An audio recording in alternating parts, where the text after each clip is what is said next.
اعوذ باللہ من الشیطان الرجیم بسم اللہ الرحمن الرحیم رب اشرح لی صدری ویسر لی امری واحلل عقدۃ من لسانی یفقہوا قولی۔ دعوت اور تبلیغ کے بارے میں اللہ کے نبی صلی اللہ علیہ وسلم کی حدیثیں۔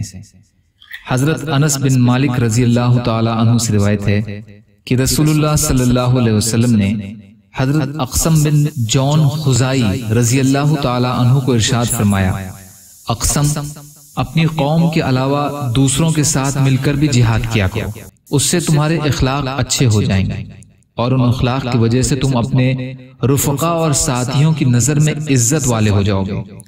اقسم سفر کے لیے بہترین ساتھی کم سے کم 4 ہیں، اور بہترین سریہ یعنی چھوٹا لشکر وہ ہے جو 400 افراد پر مشتمل ہو، اور بہترین جیش یعنی بڑا لشکر 4000 کا ہے۔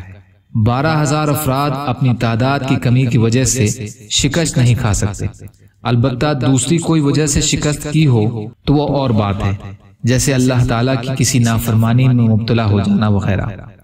ابن ماجہ کی حدیث۔ یا اللہ ہم سب کو کہنے سننے سے زیادہ عمل کی توفیق عطا فرما۔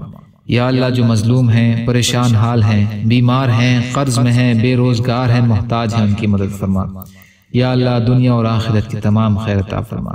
صبر کرنے والا، شکر کرنے والا، اچھی طرح عبادت کرنے والا بنا، سچی توبہ کی توفیق عطا فرما۔ یا اللہ اپنے حلال میں سے دے دیجئے، اپنے حرام سے بچائیے۔ یا اللہ اپنے غیر سے بے نیاز کر دیجئے برحمتک یا ارحم الراحمین۔ لا الہ الا اللہ محمد رسول اللہ۔ السلام علیکم۔